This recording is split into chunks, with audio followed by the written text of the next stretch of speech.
Okay, can you hear me? Okay.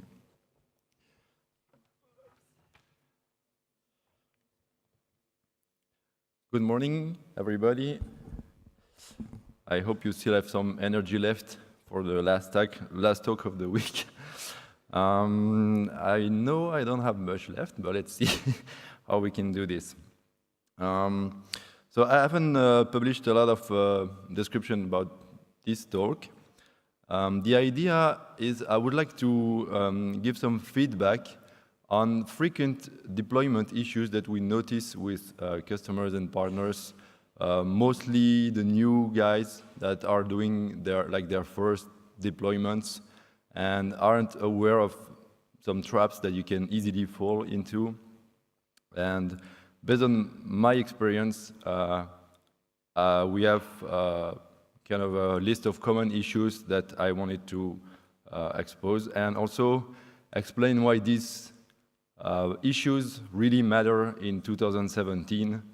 So it's going to be like a small survival guide for first deployments. I guess it matters for new partners, but new people deploying Odoo for the first time, but maybe some tricks in here can be useful also for old-timers who have been doing deployments for a while, but maybe there's a trick or two that you may not be aware of. So a quick word about me. You've probably seen me around. I've been working at Odoo for 8 years now. I've worked in many areas in the company, mostly R&D, then now the SaaS platform, and lately security. So my main topics of interest are performance, security, and all the related areas. This doesn't work, does it? Okay. So you've seen probably this quote a lot of time in questions of security. In 2017, it's not just a question of if you are going to have a security problem with your deployment, it's just a question of when. And this is being confirmed every day in the news. If you have been running a web application or anything exposed on the internet, you cannot just ignore this issue anymore. It's really happening now, and we need to address this topic urgently. We've seen recently the news with Equifax. There are every month new people being exposed by some cloud provider being attacked. And the thing is, it looks like the big players are an obvious target for these attackers, these malwares. But the reality is that everybody is a target now. The attackers are being very specific now with phishing, with pair phishing, with all kinds of targeted attacks. And even small companies are a target nowadays. It's not just the big ones anymore. And we feel it even here at Odoo. You know, we have the SaaS platform, so we are hosting thousands of customers on our servers. And we are seeing attackers now starting to target our platform, which wasn't the case a few years ago. And initially, who would have thought that Odoo could be a target? I mean, we're a small player in the market still, so why us, right? And even why small deployments of Odoo? I don't know if you follow this security issue earlier in the year where someone used our App Store to start an attack on deployments of Odoo running everywhere on the world. So what they did, they used first kind of a bad security practice is people who left the default password on their Odoo deployments. And then they used a kind of sophisticated way with a malicious application that they had published on the App Store. And they used this the default admin password of these vulnerable installations of Odoo everywhere in the world. And they triggered a download of an app of the malicious app they published on the App Store, which basically allowed them to execute arbitrary code on the server of these vulnerable installations. So that's, of course, a combination of rather obvious weaknesses, but it shows that it's really happening. So there's no question that Odoo is a target now, like any other web application really nowadays. And it kind of is significant to see that even if the small businesses and the small deployments are now really identified target for these attacks, these are usually the organizations that are not well equipped with dealing with them. They tend to be not prepared. They mostly still believe that they wouldn't be a likely target for these attacks, which is really cannot be further from the truth nowadays. So this is kind of a thing that I want to raise awareness about. And another topic that requires urgent attention, at least for anyone dealing with the European Union and at least European citizens as users, is the arrival very soon of the GDPR, the new legislation for data privacy, data protection regulation, which is coming early next year in May 2018, and we cannot even wait until that date to be ready. So a quick word about GDPR, if you're not familiar with it. It's been kind of talked about all over the news if you are in IT, sorry, IT-related news. And there are topics like security by design that are going to be enforced by the regulation and are going to apply to every organization, every single organization in Europe dealing with citizen data, but also all over the world if they are using data privacy related to European citizens, so it can affect organizations everywhere. And it deals with things like, of course, securing the storage and the processing of private data about citizens, but also other questions like giving access to the citizens so that they can know that they have data, they can update it, that they can ask for deletion. These topics are all at the core of the new legislation, and they are kind of completely changing the landscape in Europe. Because contrary to other countries, like in the United States, where there is already a strong body of law regarding these kind of issues, and specifically data breaches and things like that, Europe doesn't have a lot of legislation yet about some of these issues. And it's actually a very good thing. As a European citizen, I'm actually glad that they are doing something about it. But it's going to be a really big piece of work for organizations all over Europe to adapt to.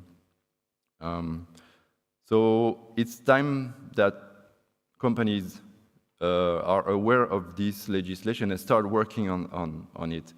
I won't talk a lot about it because it's kind of outside of the topic of my talk today, but there are things here that are still relevant, and that knowing the tools available for a company is important in the context of the GDPR. A core part of it is knowing what kind of data you are processing about the citizens, where that data is stored, what is happening to it.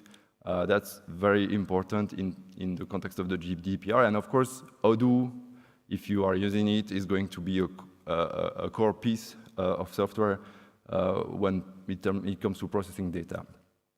So many of the subjects that I will cover later can be important, and if in your global plan for addressing the GDPR regulation that is coming. Another funny thing that I wanted to mention is that credentials, as we've seen, are being stolen and disclosed on the internet all over the world with the big players like we've seen Yahoo, Equifax, and so on. But it's happening also on on smaller disclosures with all kinds of accounts being stolen everywhere. So this is a website that might be interesting for you to check out. It's called Have I Been Pwned, and it basically indexes all the disclosures of lists of email and passwords that are being done every day on the internet. The way it works is that hackers, of course, they are disclosing these stolen credentials on their private communication channels, but they often go public at some point with the lists. And they usually do that by posting them on some anonymous boards. You may be familiar with Pastebin, where you can easily drop a text file, share it with someone, and it is basically anonymous. You never have to log in or provide any credentials. So what this website does is it monitors all these public boards where you can anonymously post data, and they have heuristics to recognize when a list is being dumped, contains a lot of emails and passwords. And then it retrieves them and indexes them in a big database. Of course, they are quite open about how they do it, and they secure. When they retrieve a list of passwords, of course, they do not keep them without encrypting them and protecting them so that their database is not easily used to exploit. But the thing is, if a password has been at some point stolen and published on the web, or if your email address has been published, which most likely is the case, at some point, it means hackers have access to it. They can use it to attack your website or any kind of public exposure you have on the web. And it can be actually an interesting argument if you are facing a small business owner who doesn't feel really concerned about security topics and feels like maybe indeed he should not be a likely target for attackers.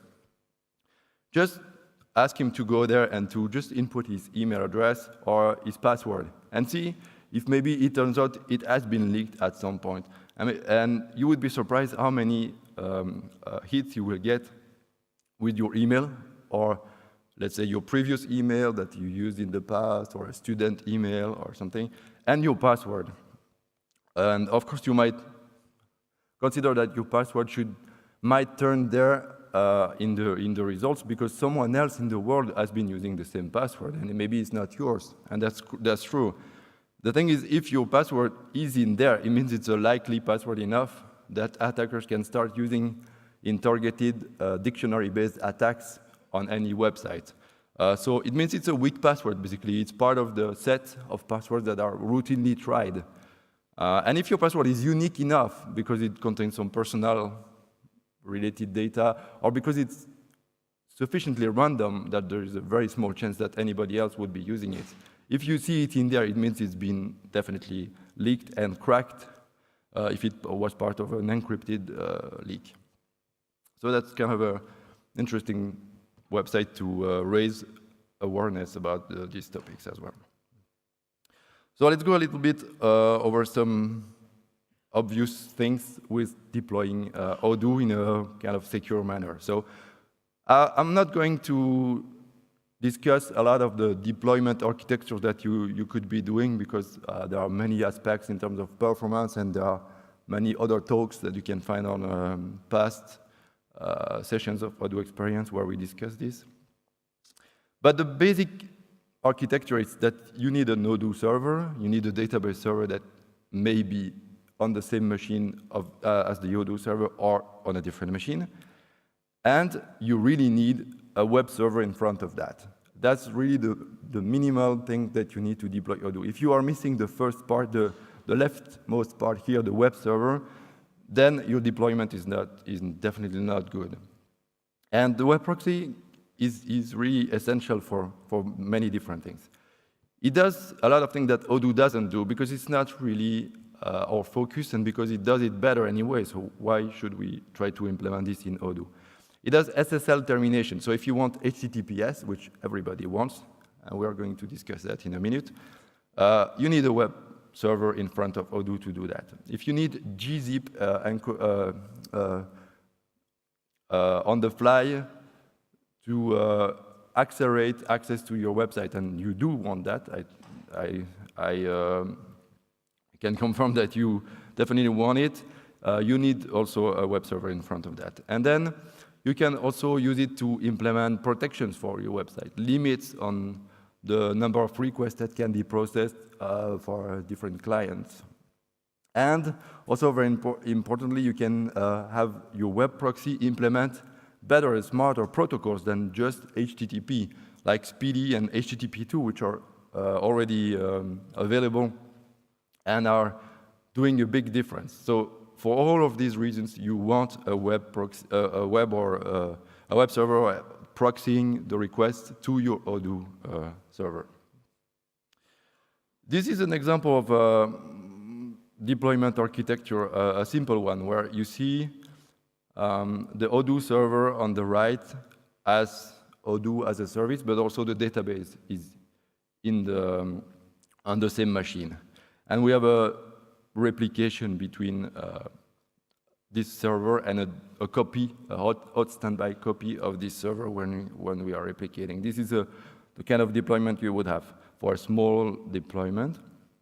If you had a bigger deployment, you could have something more complicated with many workers and a load balancer in front of there, and the database server would be on a separate system where you would have the file sharing, the file store between all the Odoo servers, and also the common database used by all these servers. So this is just to illustrate the fact that you can have many different variations on the architecture, but the basic premise remains the same. You want Odoo in the middle, you want a database server, and you need something in front of them. Here is a load balancer acting as the web proxy in front of it. Sorry. So one word about HTTPS. Its usage has been steadily increasing over the past few years. This is a small chart that has been published by the Chrome security team showing the increasing adoption of HTTPS. This represents the number of requests that are over HTTPS on a given platform. As you can see, Android, Windows, Mac, and Chrome.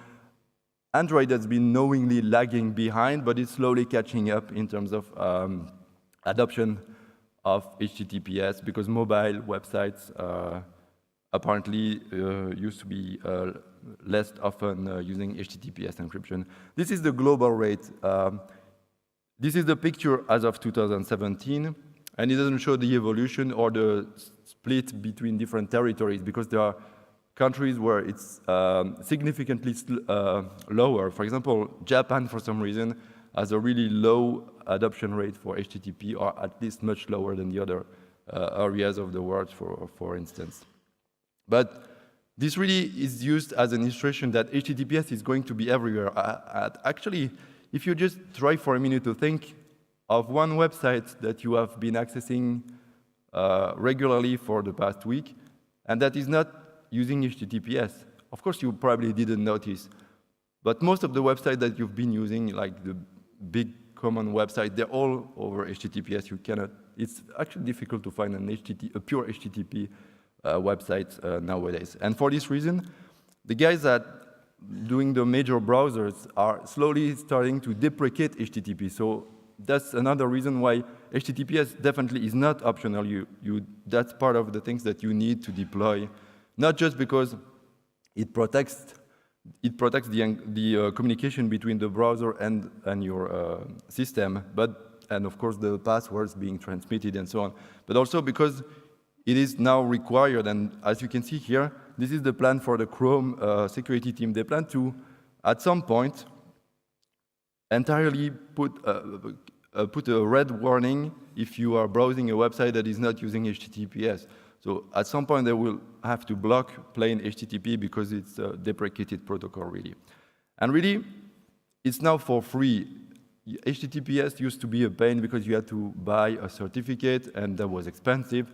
So if there was a way to avoid it, sometimes people would try to avoid that. But now we have Let's Encrypt, which provides encryption certificate, or SSL certificate for free. So anybody can have their own certificate, and there are other alternative, free or almost free alternatives to SSL certificates. So nowadays, it's not an option to stay in a plain HTTP. And another reason for that is the speed. Look at this test page. It's a website called HTTP versus HTTPS. And it compares loading a unique set of 360 different images. They're all unique with different URLs. And this is a test that is run on a new incognito session. So there is no caching, nothing taking place. And this will show that not only is HTTPS more secure, but it can actually be faster. And this is kind of counterintuitive, because you should be thinking that encrypting or establishing a secure session, it actually takes time, so it's going to be slower.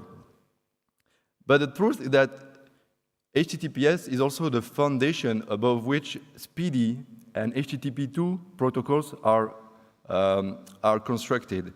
And this is why if you switch to the HTTP test of this website, and this is what I'm going to do here, you've seen that it takes about 9 seconds on this specific, on my internet connection where I recorded this with HTTP. And now let's switch to, this is the HTTPS version. It's like 10 times faster. And this is a real test. You can go to that website and do it for yourself and convince yourself that even with an empty cache, the same internet connection, no difference, it is really that much faster. And what's happening is not that HTTPS is faster. Of course, there is a cost for the establishment of the secure connection. It's just that HTTPS enables SPDY, and SPDY is a much smarter protocol, and is also the foundation for HTTP2 protocol, which are just by default HTTPS. There's no plain text version of these protocols. And they are doing a much smarter use of the TCP connection. Actually, they're using a different way of communicating with the web server that is much faster and has more features to parallelize the loading of the different images. So it really is something that you can gain by using HTTPS, and also by enabling these extra protocols like SPDY or HTTP2 on your web proxy. Another reason that is not just pure security-based for adopting HTTPS. Then let's go to the right side of the architecture graph with the database server. There are mainly 2 options for deploying your database server. The first one is having a local-only Postgres server. So you are putting your database server on the same machine than the Odoo service. In order to secure this, one way would be to disable the TCP connection so that Postgres doesn't even open a TCP port. You cannot contact it, neither from inside the machine nor from outside the machine. So even if you have no specific protection, it cannot communicate with the outside world. But then you connect from Odoo to the database server with what is called a Unix socket. So it's basically a specific internal communication channel that doesn't leave the computer and doesn't really go through the computer, through the network card of the system. The way you do that is how I'm showing here. You have the first part is the PGHBA configuration file of Postgres, where you can put local as a type of connection, which means only Unix sockets. And by the way, Unix sockets, as the name indicates, are only available on Unix. It doesn't work on Windows. This is how you do it in the PGHBA configuration file. Then, of course, it's not sufficient, because Postgres is kind of having 2 layers of configuration for this. There is first, in the main configuration, the PostgreSQL configuration file, you specify the listen addresses, so basically the interfaces on which Postgres is going to listen for communication, for TCP sockets. And then there is a separate layer of configuration where you define, once a connection is established by some means, who is allowed to connect. And that's the role of the PGHBA configuration. So just by having the first part of the configuration here, the top part with the PGHBA, you will only allow a Unix socket to connect. But if you don't also disable the listen addresses in the main configuration file, you will still have Postgres opening a port.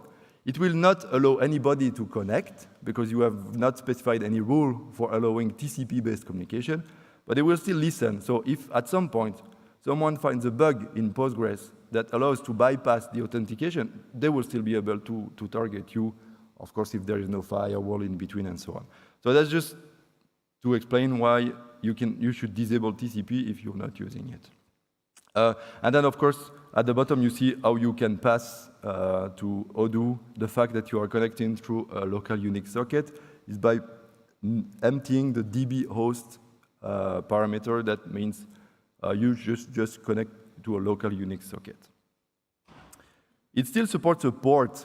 You see there is a DB port parameter, which is kind of weird because we're not connecting to TCP. But it's kind of a different entry sockets. If you want to run different clusters of Postgres on the same machine, it's still possible. But a local-only Postgres installation is not always the best choice. For one thing, it means that if your Odoo server is compromised, the database is sitting there and readily available for the attacker to steal or to modify and so on. So if you are really looking for security in depth, and probably you should be, then it's always better to have the database server on a different machine, just for physically separating the data. In that case, you should switch to this other kind of configuration system. And that means that you should be enabling encrypted communication between Odoo and your PostgreSQL server. Otherwise, now that you are going through TCP and the network, you're sending kind of all the communication you do with Postgres in clear over the network. And you don't want to be doing that. So Postgres supports SSL tunnels to secure the communication channel with the clients, in that case Odoo. And you turn it on with the host SSL type of entry in the PGHBH. And by making sure that you don't have normal host entries, because host is for plain TCP connections, and host SSL is for encrypted channels. You should only have host SSL entries to make sure that you disallow plain connections.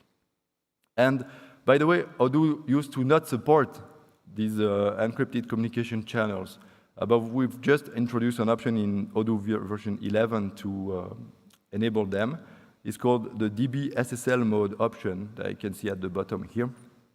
And it takes all the different parameters that you can pass to Postgres in terms of specifying if the SSL is required or not. You see on the slide here, I put SSL mode equals require, and that means Odoo will not connect to a plain text, to a clear text channel with Postgres. By default, we don't make it required, we make it preferred, which is the kind of a fail-safe way to say if you have SSL and non-SSL options to connect to the server, we are going to use always the SSL version, the secure version. So you're explicitly, you can explicitly require it by having require as the value. Then there is, of course, the access to the server. Basically, if you are running a server with Odoo, you should make sure that there is the smallest attack surface on that server. So you should not be running services that you don't need. You should, whatever your kind of infrastructure is, it could be a physical server, it could be a Docker container, it could be a virtual machine, whatever, that is your machine, virtual or not, that is running Odoo, and it should be mostly running Odoo or your database, and you should try to tighten it down. The kind of guidelines we use is don't have local users, local system users, except the one you really need. So don't allow customers or partners or other people you work with to connect to your servers if you can avoid it. And of course, only allow SSH as the way to gain entry to the server. Remove password-based authentication so that you're not a target for brute force. Only public key authentication should be enabled. And then use all the best practices in terms of setting up your firewall for your operating system. Only allow the ports that you want to open, so the inbound port for HTTP connections to Odoo, or HTTP connection to the web server that will pass it Odoo. Also block outbound communications unless you really need it, so that if at some point someone is able to execute some piece of code to start a process that connects to the outside world, it will be blocked and will not be able to spread or attack external systems. And my last strong recommendation is, if possible, don't install PHP and any other kind of small PHP-based interface that you may want to use, because that's a very, very common way of getting your server compromised. And if that server is compromised through PHP, they still kind of get an easy access to your Odoo and maybe your database, and so keep it out of your server if you can manage it at all. Another interesting thing that you want to do is, once you are done with the setup of the system, you want to block access to the database lists, because you often have more than one database on a server. Sometimes you have test databases, but we'll see that it's not a good practice. But maybe you have several customers on the same server, so they have different databases, and you don't want attackers to be able to just browse and ask for the list of databases that they could try to compromise, because just the name actually already is an indication that maybe they can find more information about who that customer is, and maybe they can find the emails that they can try to log in with, and so on. So you should be using this option called No Database Lists that blocks the listing of databases. You can put it in the configuration file as listdb equals false. Also, combined with that is the other option called DB filter that allows hosting multiple websites or multiple databases on the same server, but with different host names, and never having to show the user selection box where they have to pick the database they want to connect to, because obviously you want to disable that and not publish this list anywhere. So you use DB filter, and you can put an expression. There are two patterns that you can include. There are %H and %D that can be used to match the domain of the request. So when you are sending a request to the web proxy that passes it to Odoo, it preserves the original request. And we can see that it was contacting domain.com, for example. So you could put here the %D value in the DB filter and match only a database that is named domain, so that you can match a database with a host name. You can have a look at the manual to see more explanation about that. And that is another way that helps to block access to the list of databases. And then, of course, a good practice also is in your web proxy configuration, you can entirely block this prefix web database and whatever after that, because that's the pattern of URLs that are used to access the database manager screen, where you can create database, backup database, duplicate database, drop databases. That's a dangerous interface to keep available. So in that case, you should block this URL in your web proxy, because once you have set up your databases and everything is configured, you shouldn't be using that web interface anymore. It's mainly for initial setup. And something that is new in version 11, and it's very important that you learn about, is the fact that the no database list option that I've been discussing just a minute ago has a different behavior in Odoo 11, in that it blocks entirely the database screen. So you don't necessarily have to do a blocking in your web proxy configuration, because by default, this is what it will look like. The database manager will be entirely blocked by Odoo itself. And it's slightly better than doing it at the web proxy level, because the web proxy only blocks the UI to access the database manager, but actually there is a RPC interface where you can programmatically contact this service, this database manager service, behind the scene without using the web interface. So it would still be a target, even if you had blocked it, like I was saying here in the web proxy, the web database pattern, it would still be able to attack, an attacker could still reach it through RPC. But with the new option in version 11, well, the new behavior for that option in version 11, it's not possible anymore. So that's a very important improvement. And another related change is the fact that you used to be able to tell Odoo to initially open a database when you start the process by specifying a --database parameter in the parameters of the server, also known as -d, -d, and also in the configuration file also as a DB name. This option has evolved in Odoo 10.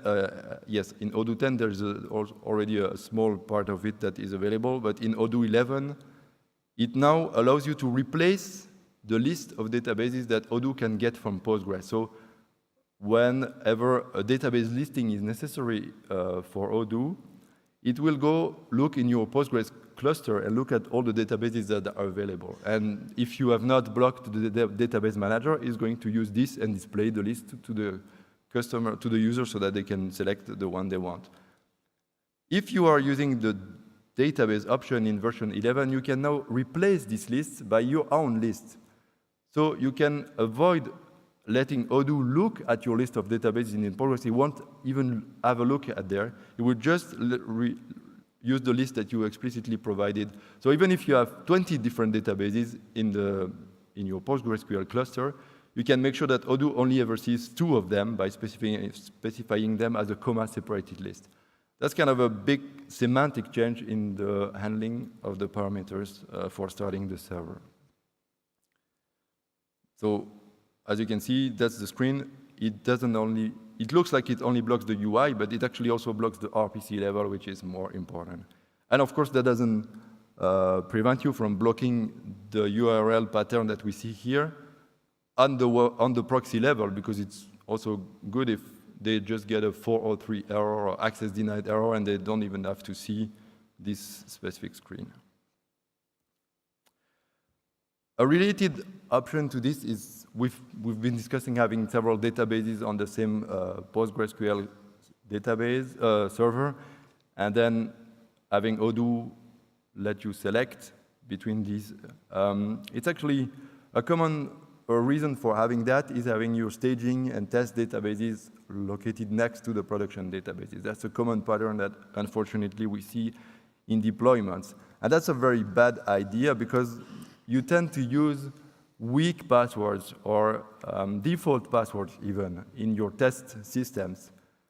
But if they are sitting on the same machine as the production system, they are just as readily attackable as your production system. And even if the production system, the admin has a really strong password, if there is a test database next to it which has the default password admin, then you get what we got earlier in the year, and your server is exploitable as a whole. Even if only one database there was vulnerable, the attacker is able to connect to it, to act as the administrator, take over, and maybe install something depending on the kind of protection you've configured. So it's just really a bad idea, and you want to have your test and staging databases sitting on a different machine than your production database. And if at all possible, don't expose it on the internet. Or if you need to expose it on the internet because your customers need to test it, or your user need to access it to test it remotely, then maybe you could do something like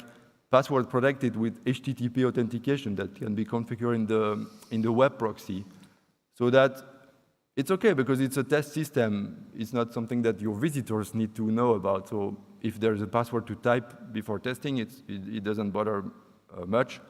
And that way, at least, it's safe from being attacked through the default channels of the web interface.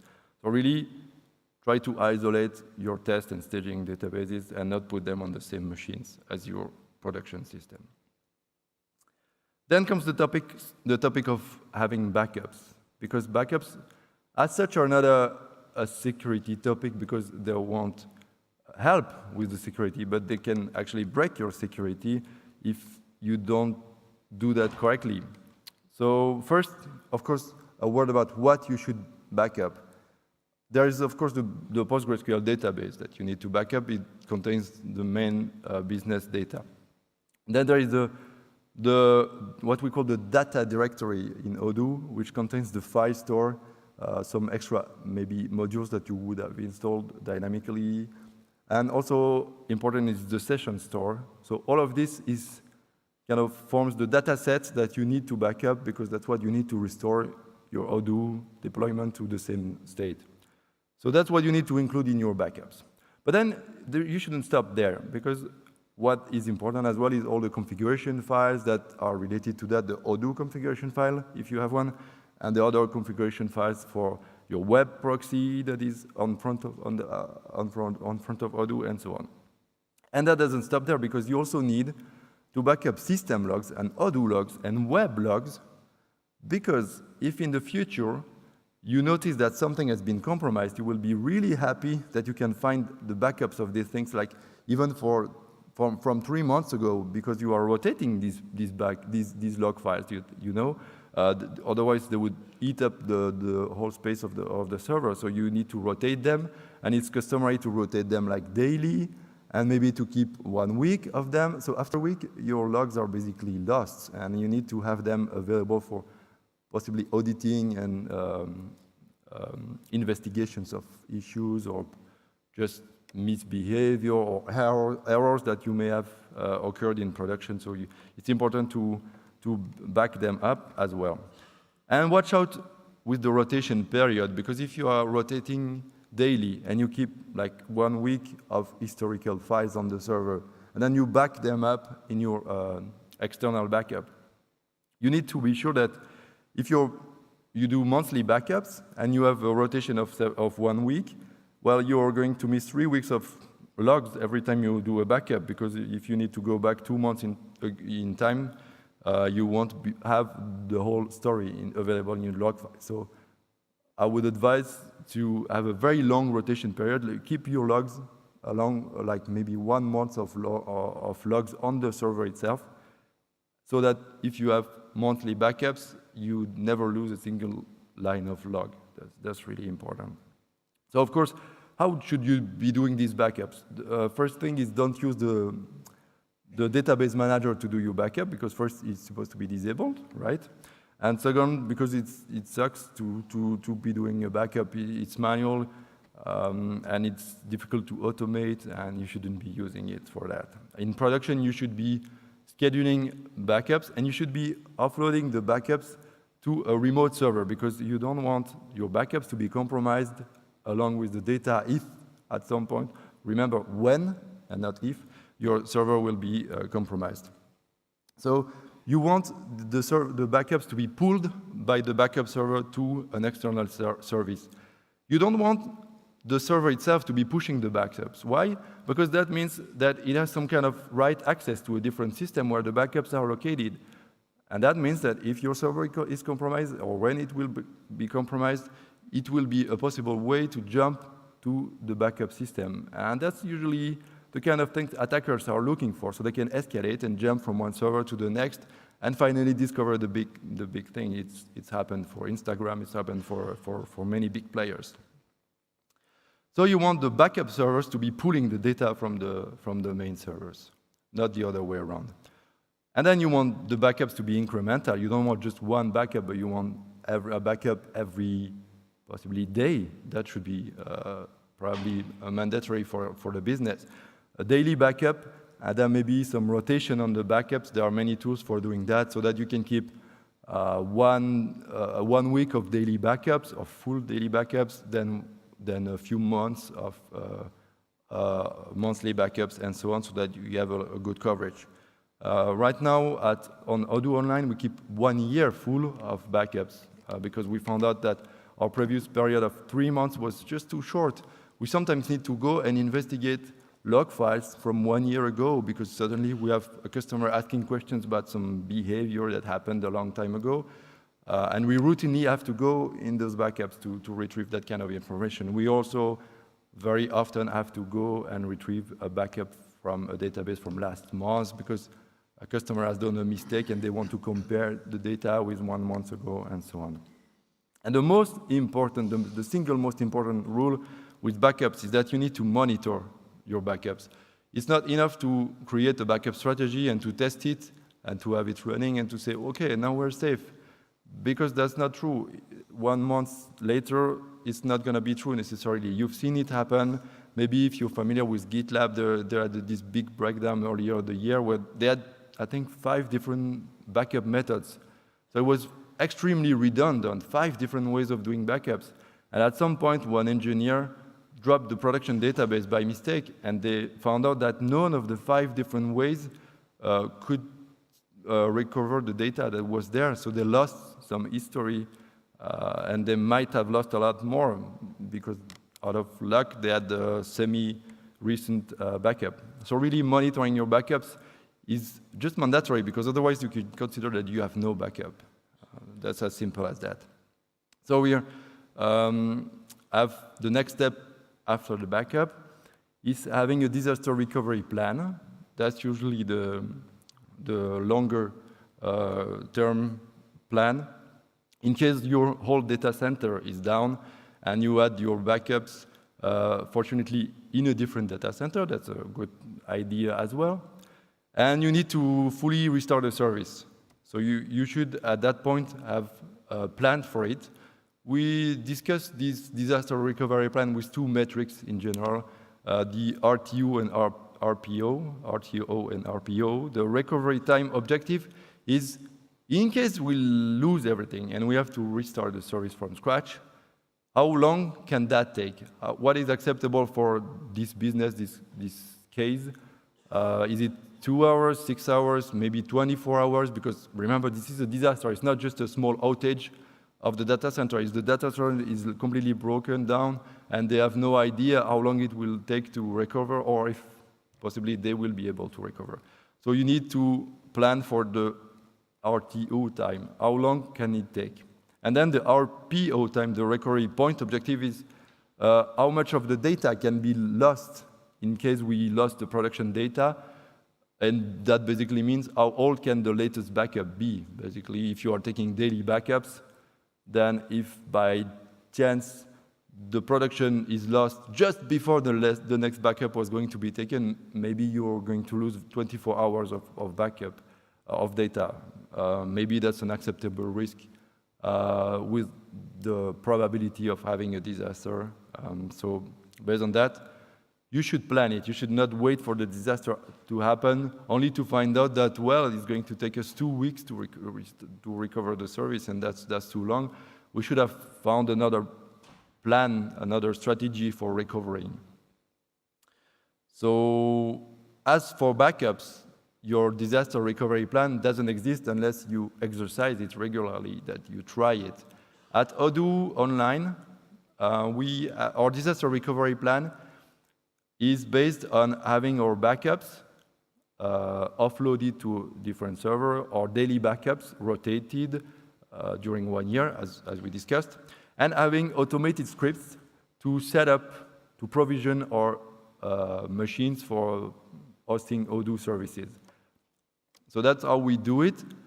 That's the plan based on these 2 things, so that if we lose a production instance, we can start a new server by just activating a new machine and running our deployment script to make it ready to host customers, and then recovering data from the backups. But this may not be as trivial as it seems, because it turns out that we have customer instances with like several thousand databases, and when we need to recover from there, it turns out that restoring a dump of a database takes a long time, and if you have to restore thousands of them, it can add up to even 1 week of restoration time, which is totally impossible to have. That's why we need to have different strategies. For example, we are using hot standby replication, or warm standby could be an option as well, so that you can replicate the cluster itself. In case it's lost, you can simply switch to the warm or the hot standby cluster instead of having to recover all the dumps that could take a really long time. You could also try to back up the data files of Postgres. There's a way to put the database in a state where the dump files, or the data files on the, not the dump files, sorry, the data files of Postgres on the disk are ready to be copied as is, and you can just reuse them later to recover the cluster in a very small time. So if you have big databases or big cluster, that's an option that you might want to consider. And because we were talking about monitoring and exercising, I forgot to mention one thing, is that the disaster recovery plan at Odoo, we exercise it regularly. Why? Because these scripts that we use to deploy our servers, we use them every week because we have to deploy new servers every week. So basically, we know that they work. And the backups, we also know that they work because, as I mentioned, we regularly have customers asking us to go and look in the logs or recover the database from 1 week ago or for 2 days ago.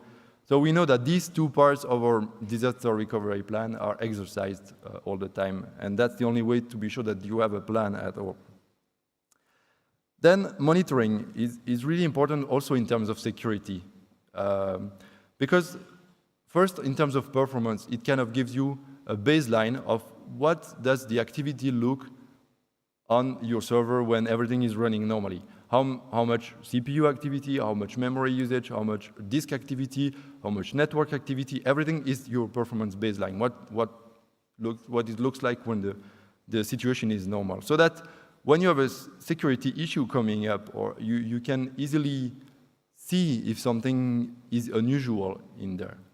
And that's why, in addition to the normal metrics of watching a production instance, I would recommend that you also monitor other things like the number of requests per second, the number of requests per second per IP address of a user, the number of logins per second, the number of failed logins per second. These are metrics that you can extract from the Odoo log files because we log every time there is a successful or a failed login. And the number of requests should be available directly from the log files of your web server, like Nginx or Apache and so on. So these are easy to extract, and then you should put them in your monitoring system. As a monitoring system, we recommend Munin because it's really simple. You can write a new probe for monitoring a metric with just a couple of lines of code, because if you can program a script that prints the metric, then that's enough. You don't have any complicated API to support. So that's cool. And once you start monitoring it, well, the next step is to put your backups there. You need to have a probe that's going to look at your backups just as a read-only way. You don't have to have write access to the server, but just find a way to retrieve the information of how up-to-date are your backups. You can look at the timestamps of the files, like the log files of the system. Remember, you put them in your backups.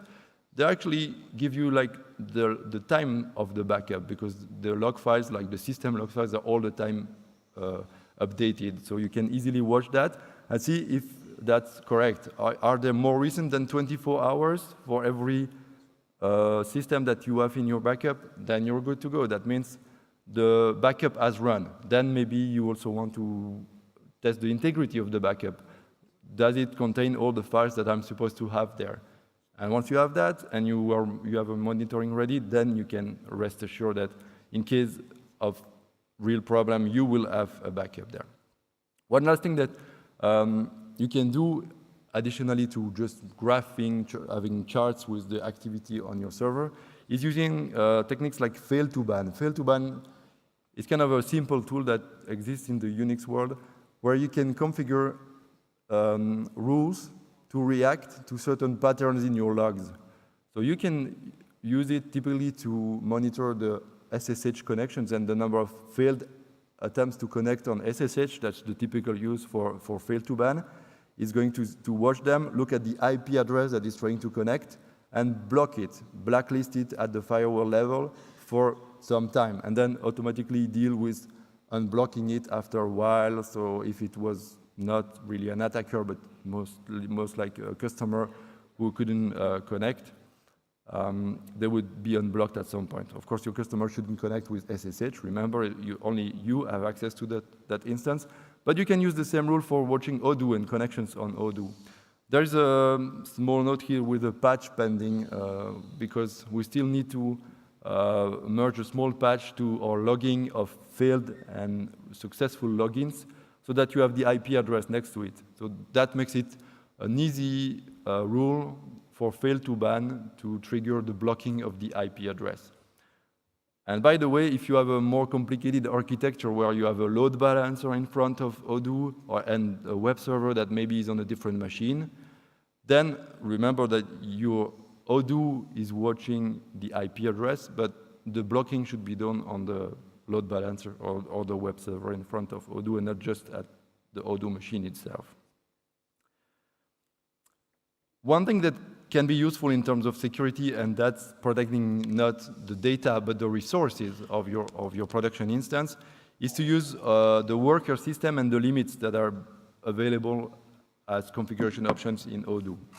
I think that's a common option that people have to decide when they plan their production deployment and the deployment architecture is to see how many workers they will allocate to the different machines if you want to do load balancing and so on. So you need to know that the limits that you can put there only work when you have activated the worker mode, the multi-process mode where Odoo forks a separate process for handling each request. And they are not active if you are using the default multi-threaded mode that is mostly suited for development and testing, where there is no enforcement of any limit. And what you want to limit is the CPU time that a single request can take to process. And you also want to limit the memory that can be allocated to that worker while it is handling the request. So you have to look at these options here. Limit time CPU, limit time real. The difference is it wall clock time, the time that has happened since the request started, or CPU time, the CPU time, so the number of seconds that your CPU was busy working for that thread, not just you were waiting for the request to finish. It affects all workers. So, there's a small typo, it's HTTP or cron. Basically, it limits the time that Odoo can take to answer a request. So if someone is trying to block your server by making it handle huge amount of data or trying to make very long running processes, that's where the limit can stop the badly behaving request. And also for the cron worker is doing the background jobs that are running to do housekeeping in the database. And these are also limited with these settings. Then the memory limit is important because the number of workers you have, you multiply it by the hard memory limit, and that's how much memory your system should have. Of course, it's very unlikely that all the workers will be at full memory at the same time. So you have some slack there that you can overcommit a little bit of memory. And we have two settings, the memory hard and the soft memory limit. The hard memory limit is at the OS level, where it tells the system, the operating system, to kill the process if it ever goes above that limit. So that's your really fail-safe thing. It can be quite high because you don't plan to reach it very often. And the soft memory limit is the memory limit that is checked by Odoo after each request to see if, have we somehow reached this limit? Because if we did, it means that we are leaking some memory somewhere. We're not supposed to be there because it kind of seems to be accumulated request after request. Whereas the hard memory limit is like the instantaneous limit. When the process is working, at some point it goes to this limit and it's instantly killed because otherwise it would compromise the system. But it's possible that if you let it go, at the end it would deallocate all the memory and return to a normal memory size footprint, and it wouldn't be leaking any memory. So that's why we have two different ways to limit memory. Then another important thing to do when it comes to deploying and administering an Odoo service is to stay up to date. We've really too often see people running Odoo in production with source code that is 1 year old. And remember, we have attackers targeting it. It's not a question of if, it's a question of when. And if on top of everything you are running a really old software, you're just asking for trouble. Because we very regularly issue security advisories where we fix problems that have been detected, which means that these problems are kind of public. So attackers, even if we try not to give them too much information about how to exploit these issues, they can find out sometimes rather easily how to exploit these things. So it's just asking for trouble to stay outdated there. So we have this service where we broadcast security advisories to all Odoo Enterprise users, and after 2 or 3 weeks, when we hope that they have all deployed and all their systems are up to date, we put it publicly on our website to make the whole community aware of it. So just be sure to monitor this and stay up to date. That's really, really important. And it's just not Odoo, also your operating system. Every day or every week, there are security patches being issued for your operating system. If you do not have any user connecting to the system, except yourself, you should not worry too much about all these user-land security issues where a system user on the operating system level could escalate to being administrator. You don't really have this issue because you're not allowing users to execute commands themselves. But you have to watch out for all these dependencies to all these packages of the operating system that may be used directly or indirectly by Odoo or by Python. There are libraries like for processing images, things like that, low-level libraries that are indirectly being used by Odoo. And it's not uncommon that we see that a vulnerability in another component is exploitable through Odoo. And Odoo is your gateway that all the visitors and the customers are using. So it's an easy target if there is a way to go through Odoo and by uploading a specially crafted image, start to execute code on the system. That's not an invented story. It actually happened. So you want to watch not only Odoo, but all the components of the system. And that's why keeping that to a minimum number of different components per machine is a good idea, because that's a lot less sources of possible security issues in your deployment. So that's about all the topics that I wanted to really stress, all these topics that you want to keep in mind. And the main takeaway is that it is not anymore an option to not paying attention to these security topics.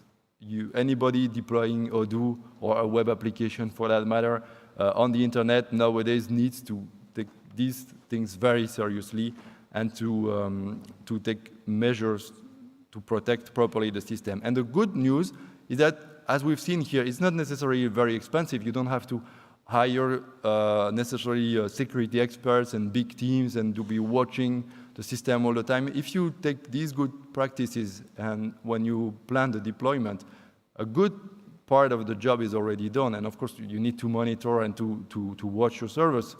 But the baseline is good enough that you may be resting more easily. And by the way, remember that in Europe, GDPR is coming in 2018, and many of these aspects will not be optional, will not just be possible to ignore them, because there's a chance of having a big fine if you are, for example, breached and you fail to identify the kind of data that has been breached, or you fail to react fast enough to the breach. So that means you haven't organized to protect your system and you don't know exactly what's happening where and when. If you don't have proper security for personal identifiable data of citizens, like securing your backups, making sure that no information can be stolen easily, all these aspects need to be covered if you don't want to be at risk with GDPR. They're not enough, there are other aspects. And the organization is the one that is mainly responsible for this. So it's not the software itself, it's the organization that controls the data that is responsible against the law. So these things are very important and need to be kept in mind when deploying a new system. Thank you, and I hope you enjoyed the whole week. You must be very tired now. I don't know, I guess there's no talk afterwards. If there are a few questions, I don't mind answering, sure.